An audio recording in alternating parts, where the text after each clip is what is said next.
ไปเที่ยวสวนตะเกียบกันแล้วหาลูกสาวนะแกจังหวัด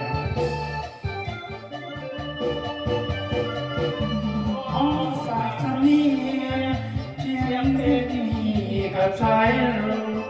ให้สาวนาแก้วผมสาวพระผมแห่งเมืองสวรรค์ได้ฟังเสียงสาวเอ๋ยอย่าด่วนเย็นที่คนถึงเฮาจะอยู่ห่างกันต่อ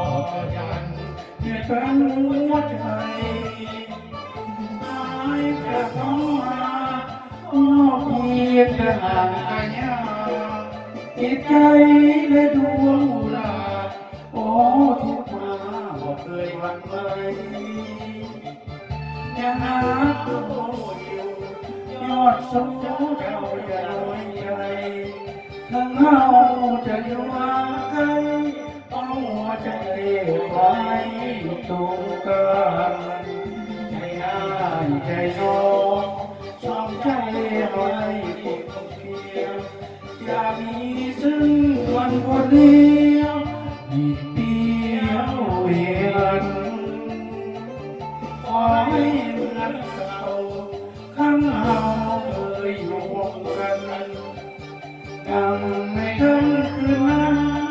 ที่เราสองรักกันถึงใจขอความสัญญา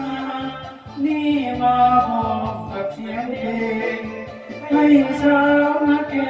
จงเก่งอย่าเป็นนักเลงบานใจสายนาแก่สาวอย่าทำท่าเป็นคนลืมไว้อย่าแก้ปัญหาหัวใจของผู้ชายเสียสาวนาแก่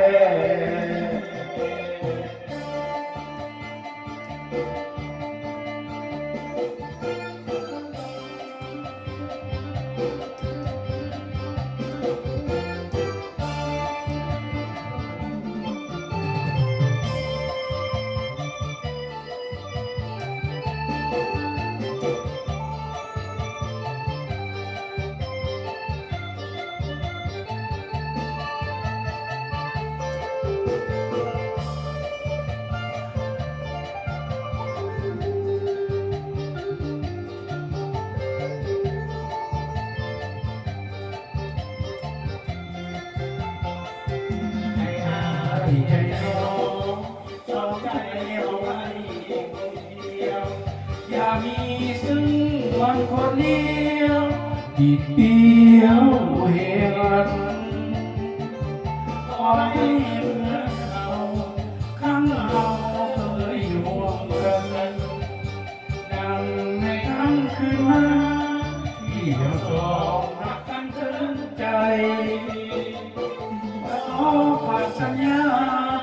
นี่มาพร้อมกับเสียงเพลงให้สาวนาแก่จงเก่งอย่าเป็นนักเลงประหารใจสายนาแก่สาวอย่าทำท่าเป็นคนอยู่ไว้อย่าแก้ประหารหัวใจ